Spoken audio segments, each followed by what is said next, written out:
30 ans de région bruxelloise et le Parlement qui célèbre l'événement avec une cérémonie aujourd'hui. Il y aura des discours, de la philosophie. Ce sera diffusé d'ailleurs demain sur BX1, mais aussi l'inauguration d'une exposition dont le clou a été réalisé par des Bruxellois, des étudiants en architecture.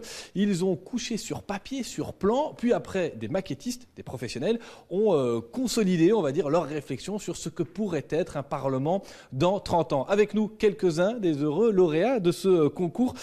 Johan, vous avez participé à ce projet de réflexion et votre maquette, votre projet, c'est celui d'un Parlement qui serait finalement, comme le Parlement fédéral, en face du Palais Royal, mais plus près et puis différent du Parlement actuel. C'est ça. Donc en fait, on a d'abord voulu analyser aujourd'hui quelle était la typologie du bâtiment. Ici, on se trouve rue du Lombard, on est sur quelque chose de très vertical qui en fait entretient un peu de porosité avec la ville, avec les habitants.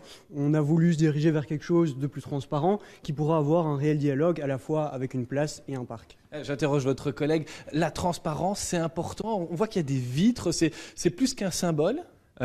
Oui, en fait, on a voulu un Parlement qui soit porteur de nouvelles valeurs politiques.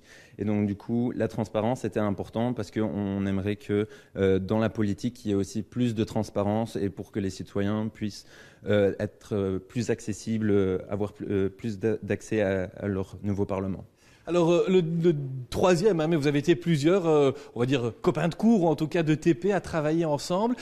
Tous, vous l'avez mis dans le centre-ville, c'était une des consignes. Qu'est-ce qu'on vous a demandé d'ailleurs, finalement, d'autre pour votre projet ?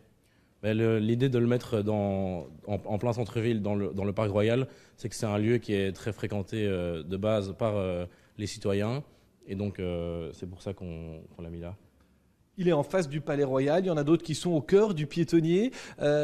Finalement, la particularité ici, c'est cette opposition entre le moderne et l'ancien, on va dire. Oui, c'est ça. Et aussi, ce qu'on a voulu, on avait dans notre projet un forum citoyen, donc il y a un endroit où les citoyens pourraient venir débattre politique et donc proposer des idées de loi qu'on a voulu donc mettre dans ce Parc Royal et cet espace public. Eh bien, bravo à tous les trois. Et vous voyez, ils ont des idées pour faire évoluer la démocratie, leur maquette et deux autres, plus toute l'histoire du parlementarisme. Eh bien, tout cela est à voir au Parlement bruxellois. Le Parlement qui espère attirer des écoles, pourquoi pas certaines qui auraient donné des cours sur la démocratie.